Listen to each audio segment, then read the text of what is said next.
I lost the family ring when my stepmom sold it for luxury, cruelly mocking that tradition has no value, while I paid bills and lived like a tenant in my own home. So I made a bold move that shook her, and what followed no one could predict.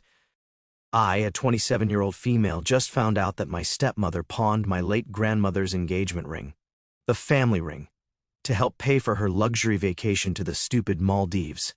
And the way I found out? She told me casually, like she was doing me a favor. Let me explain.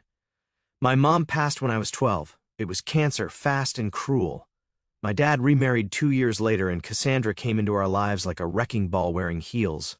I've never liked her, but I tolerated her for my dad's sake. She always acted like my mom's things were some kind of burden. "Do we really need to keep all these dusty books?" she'd say. Or once, during Christmas, she said, "These old stockings make the place look like a thrift store. Let's get matching ones from Pottery Barn." I was 16. I remember just standing there, watching her toss out the stocking my mom embroidered by hand. But the one thing I held on to, the thing I begged my dad to protect, was my Grandma Clara's engagement ring, a deep blue sapphire marquise cut with a diamond halo set in antique platinum. It had been passed down 3 generations. My mom wore it every day after Grandma passed. After Mom died, my dad kept it locked in the safe. He always said, "It's yours someday. Your mom would have wanted that." So yeah, that ring was sacred to me. 2 days ago, I went over to my dad's place, that's the place I technically still lived in, to drop off some mail that had accidentally shown up at my friend's, where I crash sometimes to get space from Cassandra. Cassandra was packing for another one of her rejuvenation retreats, as she calls them. This time, it was the Maldives, a 5-star resort, beachfront villa, the whole influencer lifestyle thing she pretends she's too classy for. I was in the kitchen sipping tea while she tossed swimsuits into her overstuffed suitcase. I wasn't planning to stay long. Then, out of nowhere, she said, "Oh, by the way, I cleared out some of the old stuff in the safe." "That blue ring? The antique one?" I sold it. My heart stopped. "What ring?" She barely looked up. "Your grandmother's. That dark blue one. It's been sitting there for years. Honestly, I figured it could finally pay for something useful." I just stood there. I couldn't even form a sentence. "You sold it?" She actually laughed. "Relax. It's not like anyone was wearing it. Traditions are cute and all, but they don't pay for luxury facials." Then she zipped up her bag and walked out of the room, heels clicking on the hardwood. I left in a daze, but when I got home I had to be sure. Maybe she was bluffing. Maybe it was a power move. I went to the box, the cherrywood jewelry box with the brass latch tucked under documents in my dad's safe. I had checked it dozens of times over the years just to make sure it was still there. I opened it. Empty. Not misplaced, not at the jeweler's, not being cleaned. Gone. I stared into the velvet nest like I was looking into a grave. That ring was worth a lot of money. My aunt had it appraised at over $18,000. But it wasn't about that. It was the last piece of my mom I had, the only thing I really wanted. And Cassandra had turned it into beachside cocktails and an Instagram story. To make it worse, she sent me a message the next morning.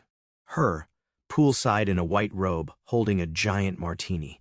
Caption, "Tradition doesn't pay for luxury. Cheers from paradise." I didn't reply. I didn't call. I haven't told my sister yet, but something in me snapped. You don't get to erase someone's memory because you think it's outdated. You don't get to sell a piece of my mother to fund your idea of self-care. And you absolutely don't get to smirk while you do it. She thinks this is over. It's not.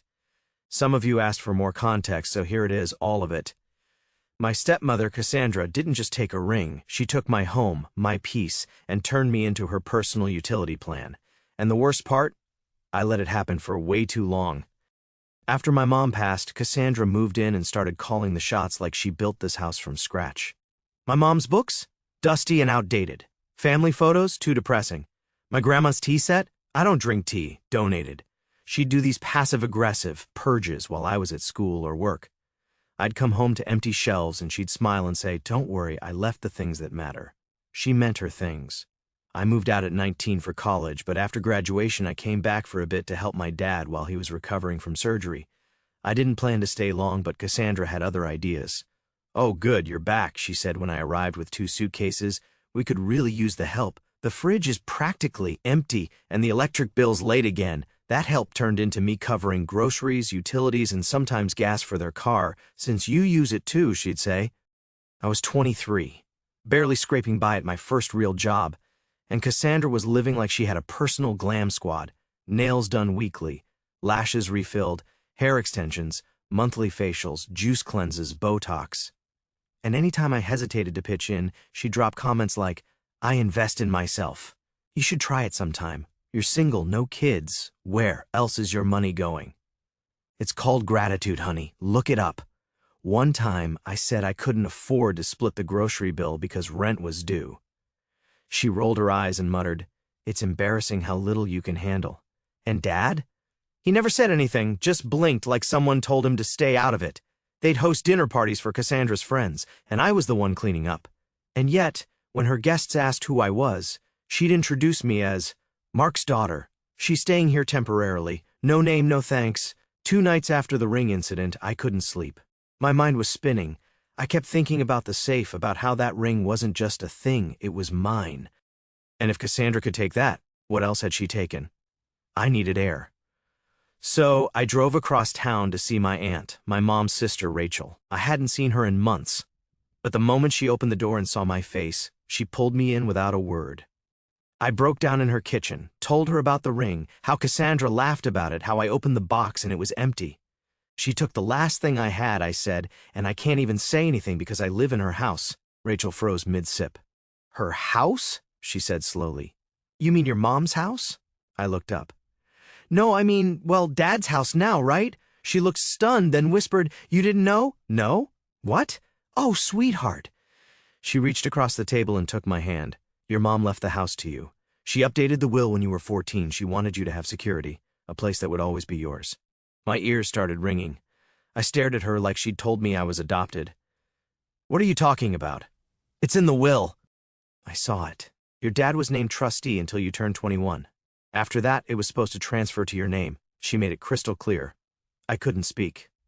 Rachel stood, went to her office, and came back with a folder. Inside was a copy of the will. There it was in black and white. The property located at address shall become the sole property of my daughter. My full name, upon her reaching the age of 21. I was 27. They'd been living in my house for 6 years and never said a word. I felt sick, not angry, violated. Cassandra sold my mother's ring to pay for a vacation, laughed in my face, lived off my money, and called me ungrateful, all while living in a house that wasn't even hers. When I told Rachel, she looked ready to scream. You need to do something, she said.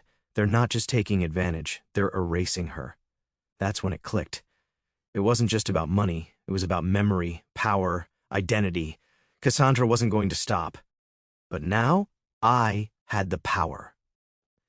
Cassandra came back from the Maldives 3 days later, glowing like she'd found eternal youth in a coconut, tan, smug, and still wearing that white linen aesthetic like she ran a spa. My dad picked her up from the airport, and they walked in with matching wheeled luggage and the scent of overpriced sunscreen. She didn't even greet me, just glanced at me in the hallway and said, Did you remember to restock oat milk? I can't do regular dairy anymore. No apology, no mention of the ring like nothing ever happened.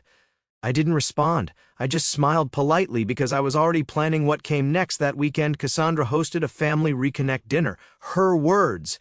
Apparently, she wanted to bring everyone closer after her soul-altering beach cleanse. Her daughter Alyssa, 31, and son Brent, 35, were coming with their spouses and 2 kids. They hadn't lived here in years, but they visited sometimes. They were Cassandra's pride. Both had trendy careers, smart homes, golden retrievers, and Instagram families. They also couldn't hide their contempt for me. You still live here? Brent smirked as he took off his coat in the entryway. Alyssa fake laughed. Well, not live. She's just staying, right? I didn't answer, just walked to the dining room. Dinner was a full spread, salmon, kale salad, hand-rolled sushi. Cassandra didn't cook any of it, obviously. She ordered catering and pretended she made it. I would have done something more elaborate, she said, sitting down, but the jet lag from the Maldives just destroys my immune system. Dad nodded like a prop. Alyssa and Brent complimented the table settings. Brent's wife asked, So, do you all live here together? Before I could answer, Cassandra jumped in. Well, we live here. She's just helping out. It's nice of her to contribute, considering how expensive things are these days. Then she looked me dead in the eye and smiled. I mean, every bit helps when someone's still finding their way. The table chuckled awkwardly. I took a sip of water. My hands didn't shake because I knew what was in my purse. I waited until everyone had eaten, plates half full, Cassandra swirling her wine, Brent talking about crypto, Alyssa scrolling her phone. Then I stood up. I'm glad we're all here, I said. Everyone looked up. Even Dad blinked like he forgot I had vocal cords. I've been meaning to talk to you all, especially about this house. Cassandra laughed lightly. Sweetheart, can we not do this now? People are eating. I ignored her and pulled out a manila envelope. I brought something. It's my mother's will, a copy at least. I got it from her lawyer. The room went quiet. I laid it flat on the table, turned it so they could read it. It says clearly and legally that this house belongs to me. It became mine when I turned 21, which was 6 years ago. Alyssa frowned. Wait, what? Brent narrowed his eyes. That's not possible.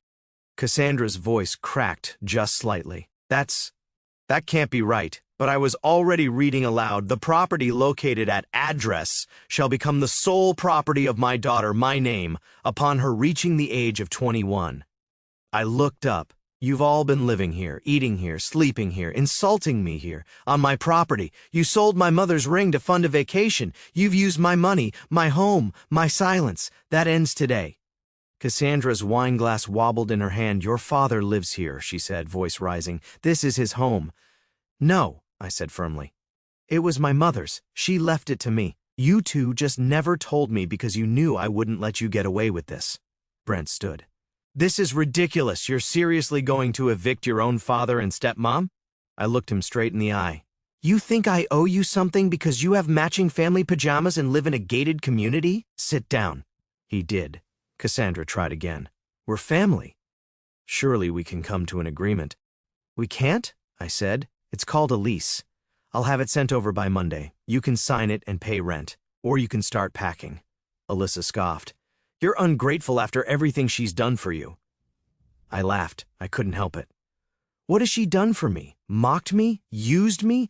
Took the only heirloom I cared about and turned it into room service? Please, you don't know the half of it. My dad looked small. I don't even think he understood half of what was happening. He opened his mouth, closed it, then whispered, I didn't think you'd care. I stared at him. That's the problem. No one touched dessert. They left in a rush, Alyssa dragging her kid, Brent slamming a door. Cassandra stayed frozen at the table, staring at the will. I walked past her, took the leftover sushi, and said quietly, By the way, that oat milk? It was $5. I left the receipt on the fridge. Then I turned off the light, and for the first time in 10 years, I felt like I could breathe.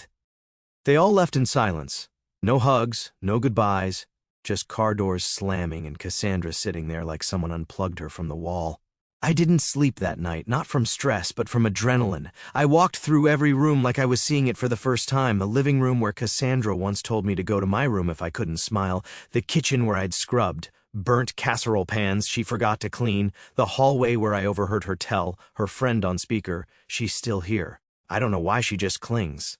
Now she could cling all she wanted, but not for free. The next morning, I was in the kitchen making coffee when she walked in. Cassandra, no makeup, hair frizzy, a silk robe barely tied around her. She opened the fridge, stared for a second, then shut it. There's no almond milk. I sipped my coffee and said nothing. She turned to face me, arms crossed. So, that's it? You're really doing this? I didn't look up. I already did it. Do you know how insane this is? Making your own father pay rent? He can move out, I said, still calm. Like I said, 2 options. Her voice jumped a pitch. He's your father. He raised you. He gave you everything. That made me laugh. I actually laughed. No, my mother gave me everything, and you took it. You threw away her wedding china. You sold her books. You called her ring old junk, and you used me like a credit card with legs. She blinked. I didn't. You knew, I snapped. You knew this house was mine, and you said nothing. You let me pay your bills, do your shopping, get shamed at your table. You let me believe I was the guest in my own home. Cassandra's face twisted. The glamorous veneer cracked open like a dropped mirror. I didn't tell you because I didn't want this kind of drama. Oh, so it was for my sake, I said dryly. How generous. She stepped closer. You're ruining this family. I stood up. What family? You mean the one where I sit quietly while you insult me? The one where I pay for gas, groceries, and you tell people I'm just crashing here? The one where my dad hasn't looked me in the eye in 3 years unless you're out of town? She was shaking, not with fear, but rage. Fine, she hissed. You want to be the boss? Let's see how long you last. You don't know what it's like to carry a household. Sweetheart, I said, I've been carrying it for years. You just wore the crown. That afternoon, I emailed her a lease, $2,500 per month, below market rate, but official. Utilities not included. Due on the first, late fee after 5 days. No subletting, month to month. She didn't respond. Dad called that night. She's upset, he said weakly. So am I replied. You want to stay? You pay. Same rules for both of you. She says you blindsided her. I say you both stole from me. There was a long pause. I don't know if we can afford that. Then maybe it's time you found a place that fits your budget. He hung up. By day 3, she was spiraling. She started leaving job ads on the printer. Ones she'd clearly looked up for me. Internships, call center openings, dog walking. As if she thought she could flip the script and make me feel dependent again. I posted a note on the fridge. I own this house. Your options remain the same. Pay rent or leave. Job advice not required. I already have one, management. That Friday, she tried charm.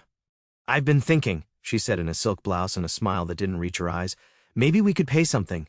But $2,500? That's steep, especially since you don't even have kids. $2,500, I said. Take it or leave it. We'd be happy to contribute. Of course, she added sweetly, as long as we all agree you're still part of our family. I took another sip of coffee. Oh, I'm not part of your family. I'm your landlord. Let's keep it professional. By Sunday, she caved. They signed the lease. I watched her hand tremble as she scribbled her name next to the word tenant. You've made your point, she muttered. Not yet, I said. But we're getting there. It's been almost 2 months since that dinner. The house is quiet now. No stilettos clacking on the hardwood, no self-help podcasts blasting from the living room, no Cassandra reminding me that women who don't exfoliate weekly age twice as fast. She still lives here, but now she whispers. She signed the lease. And then, plot twist, she got a job. A real one. Not influencer brand partner, not wellness consultant, not whatever she used to call scrolling Pinterest and drinking smoothies at 11 in the morning. No, Cassandra, my stepmother, now works as a janitor at a department store, night shift, minimum wage, beige uniform, non-slip shoes. She said it was temporary, just something to stay afloat, she muttered once while cleaning the sink she used to call my zone. Apparently, my dad's pension doesn't stretch far when you have to pay real rent. The day she came home with sore feet and bleach on her sleeves, I didn't say anything. I just handed her a glass of water and went back to painting the walls in my mother's old office. That was the first time I ever saw her small, not angry, not smug, just exposed. And I thought, good. But there was still one thing left, the ring. I couldn't stop thinking about it, not even when Cassandra started packing her own lunches, not even when she washed her own dishes for the first time since 2013. The ring haunted me. I'd lie awake at night wondering, what if it's already sold? What if someone else is wearing it right now? What if it's gone forever? So I did what I had to. I started searching. The day after Cassandra came home in her beige janitor uniform, I asked her again, where did you sell the ring? She didn't look at me. What ring? You know which one. She sighed, rolled her eyes. Someplace near the mall. I don't remember. You don't remember the name of the shop? Why would I? I was decluttering. It was the most valuable thing in the house. She shrugged. You're emotionally attached to junk. That's your problem, not mine. I turned and left before I said something I'd regret. I spent the next 2 weeks doing everything she wouldn't, calling every pawn shop in the county, driving to strip malls and hole-in-the-wall places, showing the same photo over and over again, marquise sapphire, diamond halo, platinum band, small chip on the left side. Most said no. A few said maybe. One guy tried to sell me a fake vintage-style ring for $200. Then, finally, a woman behind a dusty counter said, I think we had that one. Came in from an older woman. Said it was an outdated family piece, but corporate transferred it last week to Eastover. Eastover, 2 hours away. I drove there the next day. Didn't call, didn't care, just walked in with the photo and the kind of determination that makes security guards nervous. I showed the picture to the manager. Please, I'm just asking you to check. She looked at it, tilted her head, then disappeared into the back. 5 minutes passed, then 10. And then she came out with a black velvet tray, and there it was. The ring, the sapphire, the setting, the chip. Still mine, still hers, still ours. Just went on display yesterday, the woman said. You're lucky. I didn't feel lucky. I felt whole. How much? She told me it was more than Cassandra probably got for it, maybe double. I paid in cash, no questions, no hesitation.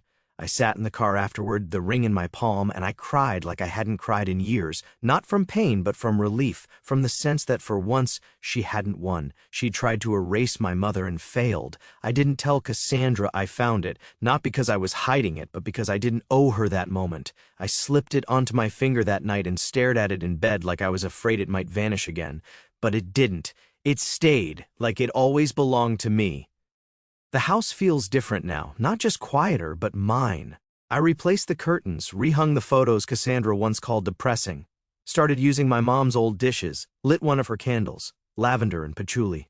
The smell wrapped around me like memory. Cassandra doesn't speak much anymore. She says good morning in a voice like she's afraid to wake the floor. My dad, he pays rent. He doesn't argue. He watches me with a kind of quiet guilt I'm not ready to touch yet. Last week I got a letter in the mail, handwritten, from my mom's best friend who lives states away. She'd heard what happened, probably from Aunt Rachel. Inside, one sentence, she'd be proud of you, baby, and she'd want you to wear that ring with your head held high. I cried again, but this time it wasn't grief. It was release. Cassandra thought tradition didn't pay for luxury. But here I am, in my mother's house, wearing her ring, sitting in her chair with sunlight on my hand and coffee on the table she picked out. I didn't just get the ring back, I got myself back, and no one's ever taking that away.